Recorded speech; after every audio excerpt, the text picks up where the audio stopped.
Hello, I'm Dr. Jacinta Francis, and today I will be presenting findings from the Building Out Bullying project, which is exploring the role of the school-built environment on bullying behaviour in school students. I'd like to acknowledge the organisations on the screen who have supported this study, as well as other members of the Building Out Bullying research team, Professor Donna Cross, Dr. Gina Trapp, and Dr. Natasha Pearce. And I'd like to acknowledge the Noongar Whadjuk people, the traditional custodians of the land from which I am presenting, and pay my respects to their elders past and present. Before I start, please note the findings I'm presenting today are currently unpublished. For this reason, I ask that you do not share this presentation.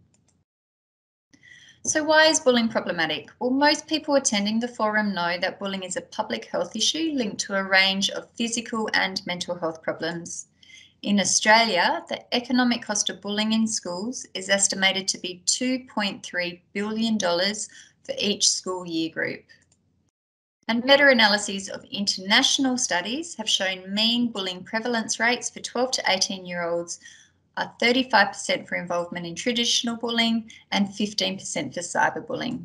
And I should clarify, the definition of bullying that our team has adopted is the repeated intentional harm of a person who has less power than the aggressor. So effective anti-bullying interventions are often whole school initiatives comprised of multiple program components. A 2011 meta-analysis of school-based anti-bullying interventions found the most effective interventions included parent meetings, disciplinary actions, and improved playground supervision. However, meta-analyses have also noted that the effectiveness of anti-bullying interventions can be mixed. So many interventions cease to be effective after grade 9 and in some instances inadvertently increase bullying behaviour. The effectiveness of many interventions may also be modest. A 2019 review found that on average, school-based anti-bullying interventions reduce bullying perpetration by 19 to 20% and victimisation by 15 to 16%. One could therefore argue that new approaches to prevent bullying are needed. Now, the built environment is a relatively new area of research within the bullying literature, although some studies have used the phrase school physical environment or spatial design to describe similar concepts. There's no consensus definition of the built environment. We describe it in this study as all buildings, spaces and products that are created or modified by people. So this includes fixed buildings and green spaces, as well as movable items such as seating and equipment. And a safe and healthy built environment has been recognised by the World Health Organization as an essential component of health promoting schools. So what do we know about the school-built environment and bullying? Well, our team has recently completed a scoping review of all peer-reviewed journal articles published prior to July 2021. Almost 40 studies meeting our inclusion criteria identified locations within schools where bullying frequently occurs. So the most common locations were classrooms, playgrounds or schoolyards, and corridors. 19 studies identified micro or specific built environment features of school locations associated with or linked to bullying, such as security cameras, vandalism, school layout, lighting, seating, and playground equipment. And while our scoping review did not include a quality assessment of the literature, the review demonstrated that studies specifically exploring how the school built environment influences bullying are needed. So the aim of the study I'm presenting today was to explore built environment factors associated with bullying behaviour in primary and secondary school students. This was a qualitative study involving individual interviews with 4 different study samples between May and December 2020 in Perth, Western Australia. We sought the perspectives of policymakers and practitioners, for example, school architects and bullying researchers. We interviewed school staff, including principals, classroom teachers and school psychologists, and we spoke to students in grades 4 to 10 and parents of students in grades 4 to 10 who had different experiences of bullying. We used a snowball sampling technique to recruit policymakers and practitioners, and a purposive sampling technique to recruit all school staff, students and parents via primary and secondary schools. So the 6 schools were evenly split between the 3 school sectors in Western Australia. That's government, Catholic and independent. And we also had an even number of primary and secondary schools, schools from low and high socioeconomic areas, and both old and new schools. Before collecting data, we developed semi-structured interview discussion guides containing questions about key issues influencing bullying in school students and changes to the school environment to reduce bullying behaviour. Study participants were given the option of meeting face-to-face or via video conference or telephone, or interviews were conducted with myself and ranged between 20 and 70 minutes, with the shortest interviews being with students and the longest with policymakers. A brief participant background survey was also administered to gather demographic data, and all interviews were recorded and transcribed before a thematic analysis was conducted with the assistance of the qualitative research software NVivo. So moving on to the findings, this is a table of the study participants' demographic data. I conducted 70 interviews in total, 22 with policymakers, 12 with the school staff, 18 with students and 18 with parents. There was a good mix of male and female study participants, although all parent interviews were with females. The average age of policymakers and school staff was about 50 years, for parents it was 45 and students 13. Now, study participants identified locations within schools where bullying frequently occurs. These included locker areas, bathrooms, which in Australia we refer to as toilets, change rooms, transition spaces, outdoor play spaces, classrooms, cafeterias and school buses. So this list suggests that almost every location within the school is a potential bullying hotspot. However, some of these locations are more prone to bullying than others, as you will see over the next few slides. So study participants rarely linked the school built environment directly to bullying behaviour. For the most part, the built environment was linked indirectly to bullying via 3 main pathways or potential mediators. So the first pathway included visibility and supervision, the second physical or psychological comfort, and the third pathway included social and emotional regulation. So looking at the first pathway, built environment factors that obstruct visibility can prevent other students and teachers from seeing and intervening when a bullying incident occurs. So as one policymaker stated, bullying has always been associated with toilets, locker rooms, places where teachers or people can't see it, and kids don't feel they are being watched. On the other hand, if built environment factors optimise visibility, they not only allow other people to intervene if they witness an incident, they can potentially prevent bullying from occurring. So bullying perpetrators may fear getting caught or alternatively observe positive role modelling. So this is reflected in a quote by a school architect regarding a high school. We place the teachers' preparation areas in the middle of active hubs where the students are during or in between class time. We have the walls transparent because we want the teachers to see outside. We find even if teachers aren't there, because the hub is there, students act differently. In addition to windows and lighting, other built environment factors that influence visibility and bullying included school and building design. So one person noted clarity of order is really important. Knowing you are going in the right direction, you're confident, you can clearly see the way from A to B discourages bullying. Even for the bullier, when you're moving from space to space, you have less time to bully and less opportunity to bully. Now, population density was another factor influencing visibility, as one policymaker stated. You don't want a big conglomeration of 200 lockers in one small room. It elevates the risk for some bullying. It's hard to supervise because the lockers themselves block sight lines. And finally, security cameras. So bullying occurs where there are no cameras, toilets, shower areas, change rooms where teachers don't have access. The second mechanism through which the school-built environment may impact bullying is by affecting students' physical or psychological comfort. So this was reflected in a quote about noise. The impact of noise and physical discomfort on bullying works in 2 ways. One, if you are the person being bullied, you are already nervous in that space, and the bullying will affect you more because you are not feeling safe and secure. If you are a person who is doing the bullying, already you are grumpy from the noise and discomfort, and bullying is what you are using to sort of relieve that or express it. Ventilation and temperature were other built environment factors said to influence comfort levels. So for example, the outdoor undercover areas are so cold and grey. Children are having to sit and eat on a cold floor. It's uncomfortable and you tend to see the children getting restless and starting to pick on each other. Aesthetics, vandalism and maintenance, so the appearance of the school was also mentioned. For example, there were some schools where the upkeep was so poor that the kids saw no value for the school and no value then in the children attending it. If the culture is one of neglect of the school, then it's one of neglect of the students as well.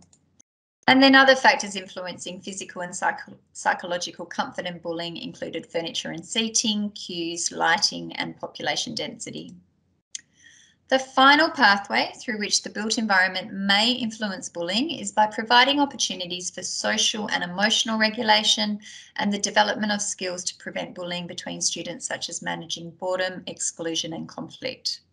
So the first built environment factor seen to influence social and emotional regulation was the presence of both indoor and outdoor collaborative workspaces and open plan classrooms that had different zones to accommodate different needs and different size groups of children.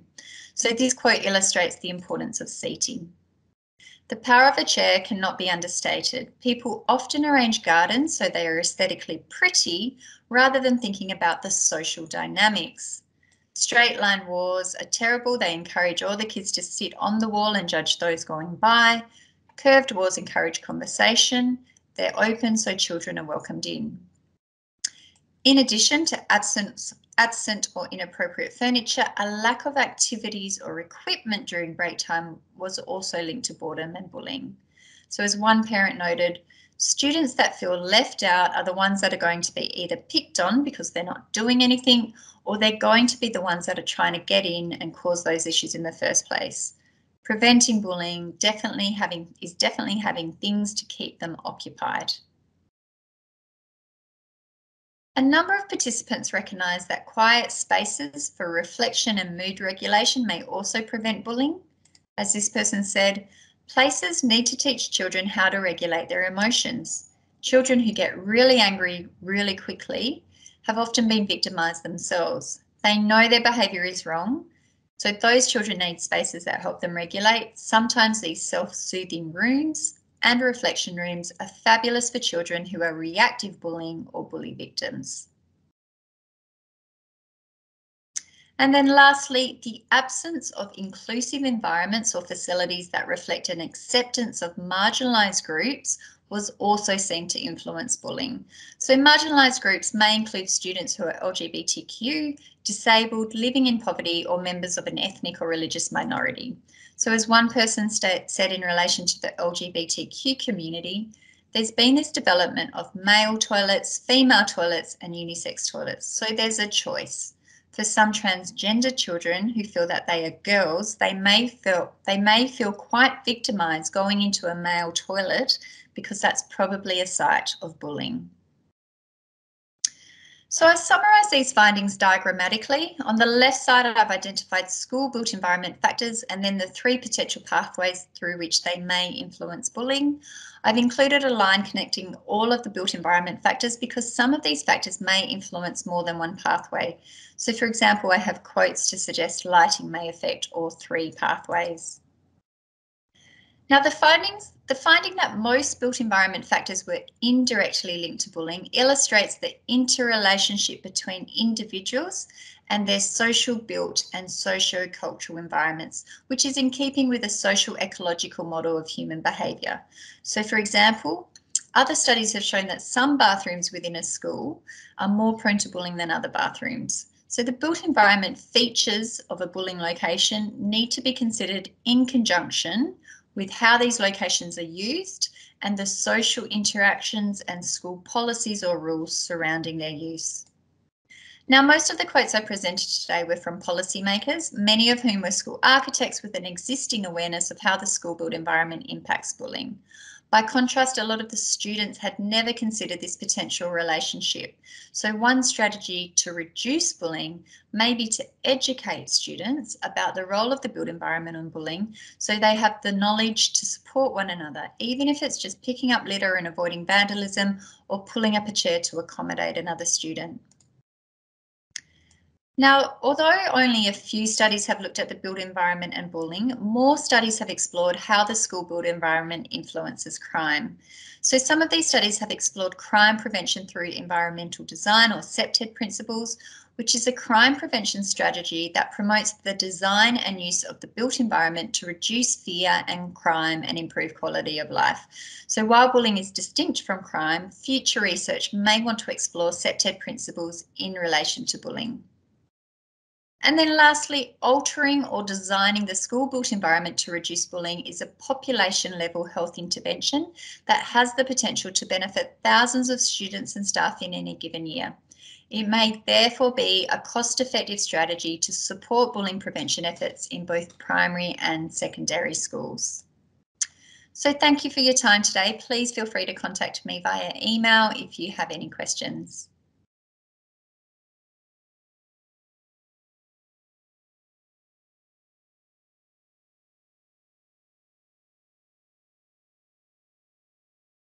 Greetings, my name is Erik Nilsson, and today I am here representing the Swedish national organization BRIS, which is an acronym that translates to Children's Rights in Society. For the last 50 years, BRIS has fought for improvement in the quality of life for all children by basing our work firmly on the UN Convention on the Rights of the Child, and specifically working with every child's right to be rid of violence. BRIS is a member of CHI, Child Helpline International, and is responsible for the EU harmonized number 116111, which several countries in the EU have implemented. Through BRIS Helpline, we offer children support by our professional counselors who are answering phones, chatting with children digitally, and responding to emails at all hours of the day, every day of the year. Today, I'm here to speak about our material, Make the Bullying Disappear, how you can implement children's right to be safe in school. The material is aimed at 3 target demographics: policymakers in schools, student health employees, and politicians. It can also be helpful for caregivers, parents, and of interest to anyone curious about what children are saying about bullying in schools. In this text, every chapter is followed by a series of questions that can help inspire and inform readers to hold important conversations with children, which in turn could have an effect on feelings of increased safety. At BRIS, we have observed an increase in contact from children about bullying, especially in younger ages. Many describe that they feel unsafe and that adults should do more. For example, listen to children about their experiences of being a student in school today. This material contains 2 parts, the first being the voices of children on the subject of safety in schools, and the second part that aims to clarify what rights children have in Swedish schools and describe the framework that are meant to secure that every child has a positive school experience and that their right to an education is being fulfilled according to Swedish law. The children who voluntarily took part in our survey by visiting our website, bris.se, and clicking on our link, answered 4 questions that I will explain and comment on today. The material is available for digital download and as a pamphlet in Swedish today as well. Our focus on this occasion will be on what children have to say rather than the laws relevant for children's right to an education. However, I will very briefly mention them now. And the rights of children can be found in the Swedish School Act, Discrimination Act, and the Convention of Children's Rights Act. These laws govern rights and put responsibilities on adults who work in our school systems. BRIS material aims to show how these responsibilities and obligations are assigned and exemplified by what children have shared about their experiences in our survey. For example, according to the School Act, schools should be places permeated by a sense of safety. This means that if a child describes that it has been the victim of discriminatory treatment, it is up to the school to prove otherwise. It's never the responsibility of the child. About 1/5 of our helpline contacts with children are school-related, and many children describe an experience that differs strongly from what school should be. Poor mental health is often put in focus when children describe how the school environment affects their individual mental health in different ways. Their stories describe a school environment where children are being beaten, pushed, get nasty comments, or can even be ostracized. Many have a hard time believing that the situation can be improved and continue to experience anxiety long after the bullying has stopped. This can also have an effect on the child's ability to develop healthy relationships with other peers. So, the material Make the Bullying Disappear consists of 870 answers from children who participated in our digital survey during the summer of 2020. They shared their perspective on how safety in school is perceived, and my hope is that this provides a tool in the ongoing work about creating a safe school free from bullying. Before we take on the 4 survey questions, I will just want to clarify how we have defined bullying and used it as a concept in our text. So bullying is the treatment of others that can be described as harassment, sexual harassment, discrimination, and discriminatory treatment. It is also equally important to define what constitutes the understanding of safety, which is why the first survey question is formulated to show the participants how we perceive it and to reach a shared understanding forward.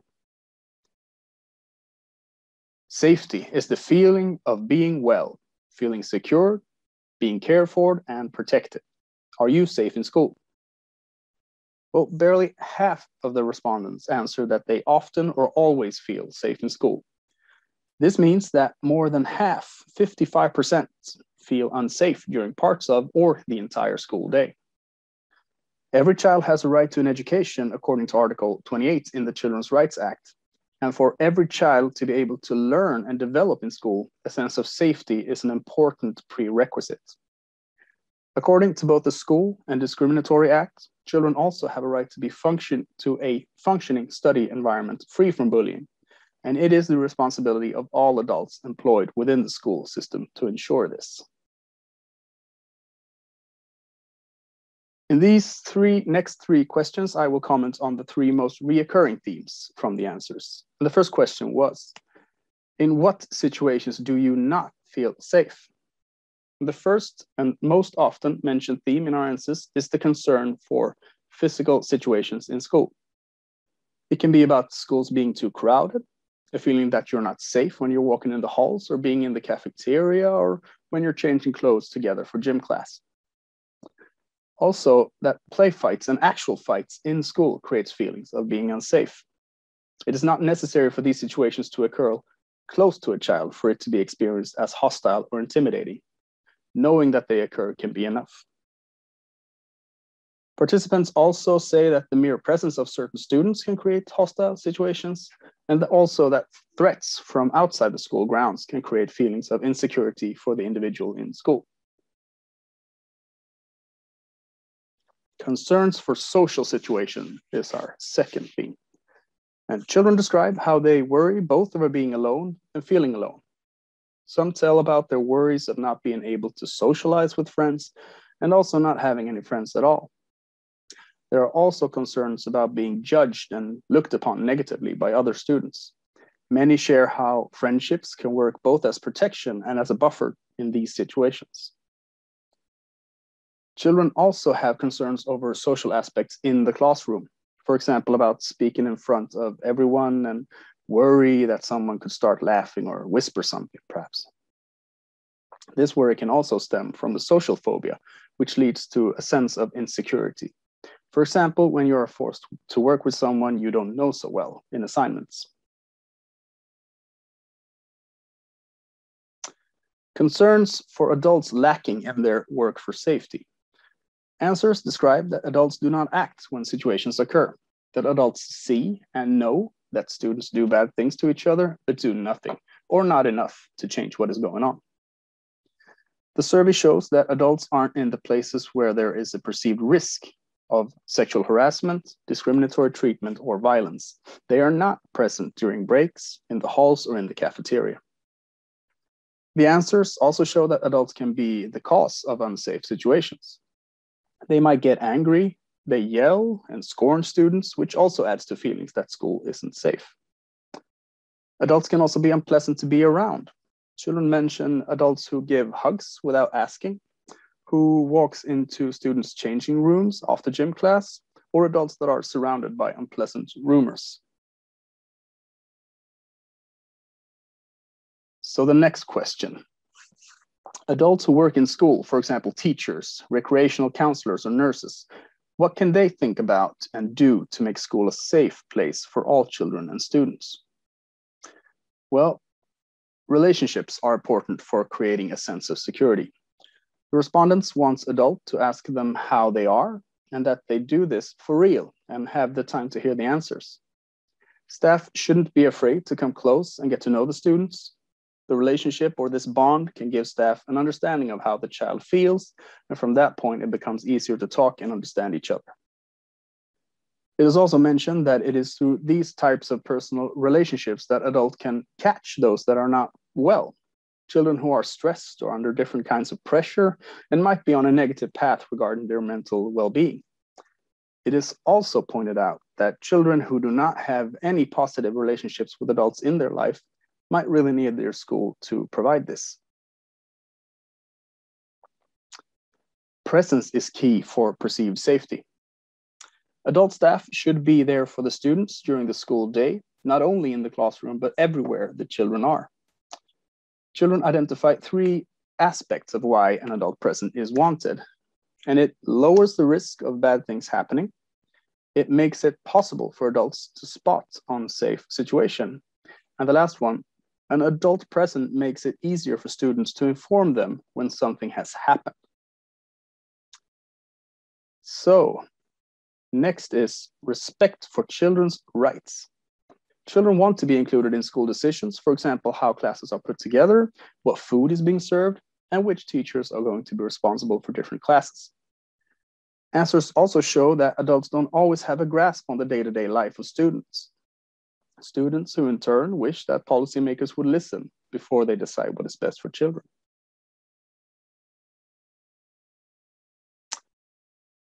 What does children want politicians and policymakers to know? Well, there were a lot of very clear suggestions. Schools need more space, classes with fewer students, and that school needs to hire educated staff that have sound and good values.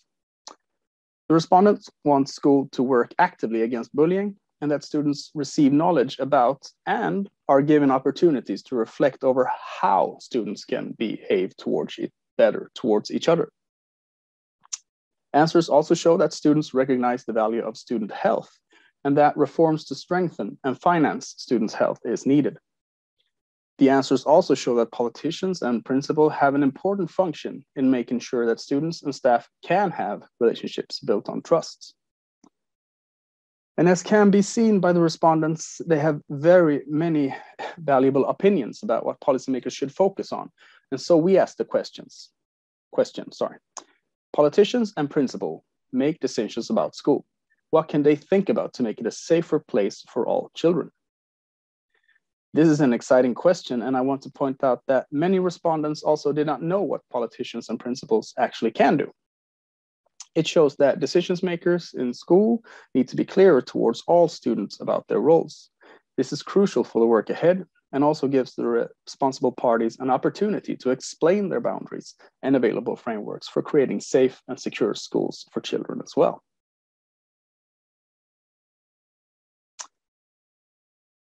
The children who made this text possible has given us a picture of life in school that we need to take seriously.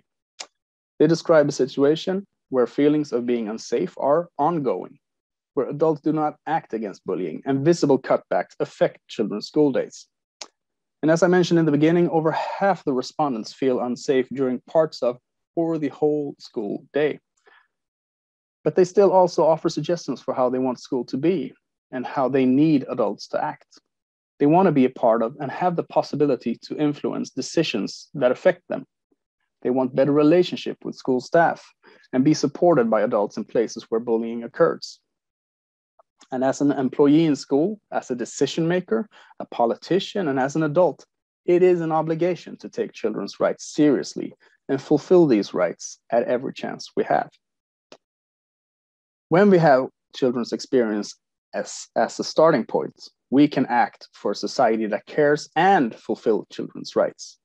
And at BRIS, we are in daily contact with children and students that also tell us about the important adults that surrounds them already.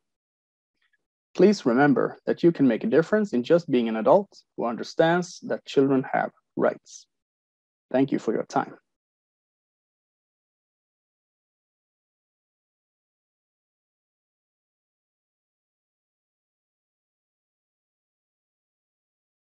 Hello, I'm Dr. Elizabeth Englander. Thank you so much for viewing this presentation. I'm going to be talking about some of the research we've been doing in Massachusetts during the pandemic about bullying and cyberbullying and mental health.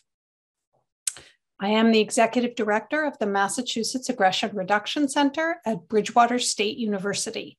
And we conduct research in Massachusetts, Colorado, and Virginia, and I'm going to be showing you some of that. So let's get started.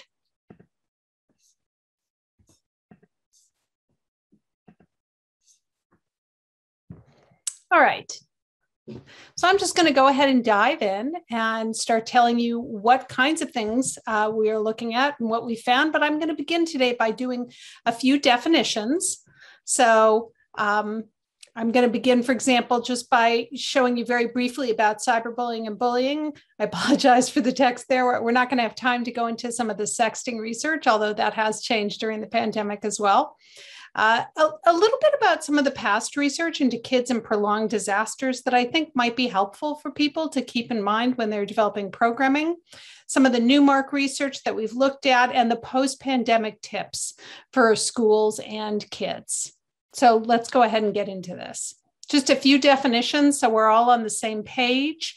Bullying, obviously, is a situation that involves, in our research, 4 criteria. It has to be something intentional. It can't be an accident. It has to be repetitive, not a one-time event. There has to be a power imbalance between the bully and the target. And the target has to rate that the interaction is impactful, that it bothered them. Cyberbullying is a little bit different. There is no agreed upon definition. Some of the definitions for bullying that we look at in terms of digital behaviors are actually kind of difficult to apply, but having said that, the frequency is very, very similar. It's somewhere between about 17 and 37%, depending on how long a time period you're looking at. It's just as common in girls. But I think most importantly, to keep in mind, cyberbullying is not separate from the quote unquote real world. I think it's really important to understand this, that for kids, what happens online is very much a part of their real life. They don't view it as separate or different. And I think psychologically speaking, it's really important to get that. We found that most cyberbullying is occurring, interestingly, in the same settings and apps where most positive interactions occur too. So, for example, Snapchat is cited as being the place where most cyberbullying occurs, but it's also cited as being the place where most positive interactions occur. I suspect that what goes on with kids is that some of these sites are very intense emotionally, and both for the positive and for the negative. But it's an important piece of data because if we tell kids they should simply stop using some of these apps, this kind of data helps explain why they're reluctant to do that. If they're getting a lot of positive interactions on Snapchat, they may not want to give it up, even if they're being cyberbullied on it. Regardless of site, we see a real constellation in the behaviors that kids are doing online this year. A lot of problems seem to be around videos and pictures, often unintentional problems. Comments in the comments section is a big one too. We also see a lot of hostile confrontation, and this may have to do with the disinhibition that was recognized early on as being part of social media and digital interactions. And people seem to be disinhibited enough to really confront each other. There's a great deal of rumors and gossip. Of course, this has been a problem since the dawn of man, but it's still a problem. And I think it's been amplified by digital technology. Bias does seem to be increasing. We have been tracking bias-based bullying and bias-based cyberbullying since 2014, and it began to increase dramatically in 2016. And we saw an increase through 2019. We find that usually kids this last year are not rating most cyberbullying as being very serious. So you can see that the majority of incidents are minor or what they would call moderate. Severe incidents are relatively less common. And again, I think this is a really important point for people to remember, because I think there is a tendency for people to believe that all cyberbullying is extremely severe, and that's clearly not the case. Now, what do we know about the social and emotional impact of large-scale disasters like a pandemic? Obviously, this global pandemic has been a completely unique situation. In a real sense, there were no past incidents within living memory that were comparable. But we did find some research done on sort of similar incidents. A little bit of research was done with school nurses during Louisiana hurricanes. And these were situations where about a decade ago, Louisiana had repeated hurricanes. Children were out of school for several months, and many of them experienced their home being destroyed or their families being displaced.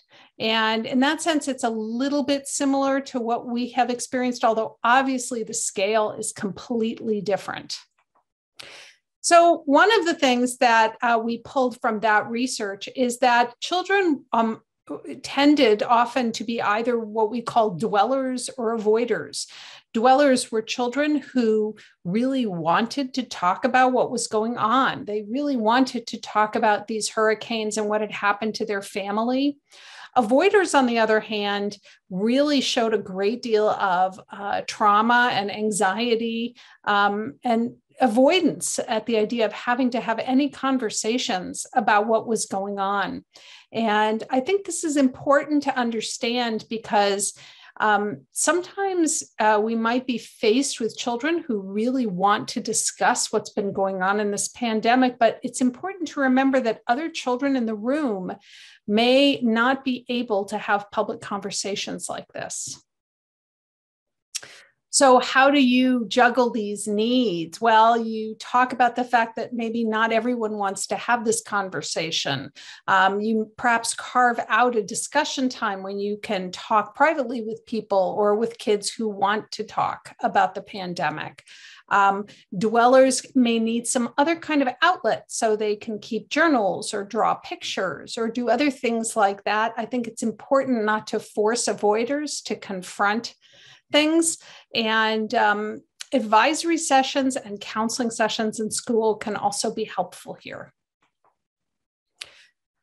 There were two sets of red flags when it came to trauma. The most likely red flags that they found in the Louisiana research were depression, a significant anxiety and worry, aggressive acting out.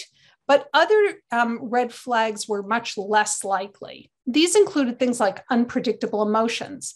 So, for example, people who laugh when something very serious or tragic is being discussed, or students or children who burst into tears unexpectedly. There was some bizarre denial that was relatively rare, but very disturbing for people. And that really had to do with kids saying things to adults like, oh, this never happened, when we know perfectly well it did happen to them.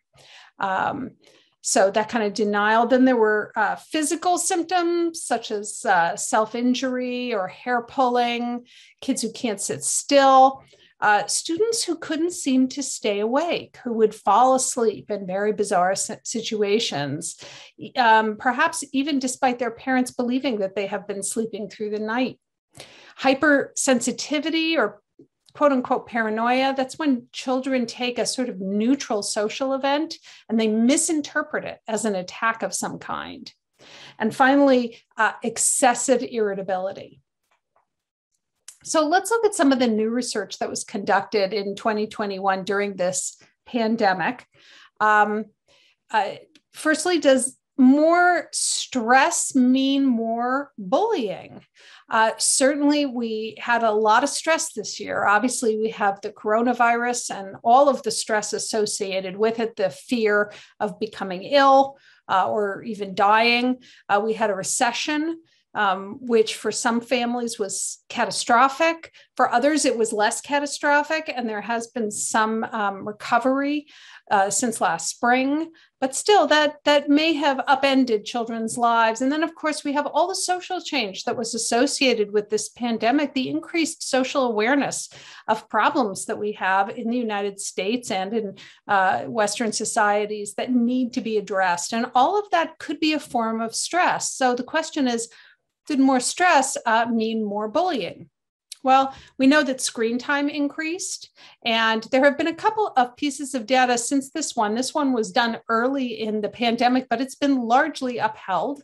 I don't think it's a surprise to anyone that children have been doing more screens.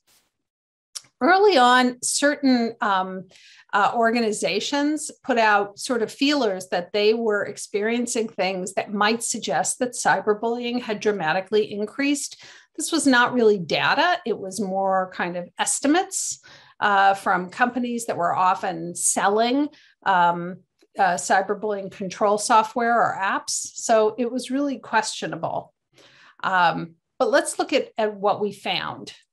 So we examined 240 subjects between 17 and 23 years old. We looked at their emotional changes, their media use changes, bullying and fighting, cyberbullying, factors that caused problems, and factors that helped subjects cope. So let's look first at changes in bullying, conflict, cyberbullying, and digital behaviors. There was no increase that we found in conflict, in in-person conflict. This is not too surprising because there has been a lot less interaction in person, but no increase was found in that. Very, very few subjects reported increased bullying as well. This has also been replicated in Canada. Really, the picture overall is not one of increases. We found no changes in sexting or sexualized digital behaviors. Interestingly, I think some of the media foretold that there was going to be a huge amount of sexting, but that didn't really seem to pan out. We did see about a 20% increase in spring of 2021 during the second big wave of the pandemic, but the levels of sexting seemed to revert back to pre-wave levels after that.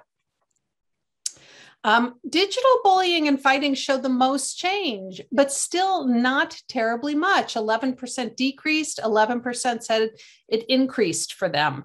So it was not a huge change. It was sort of a modest change.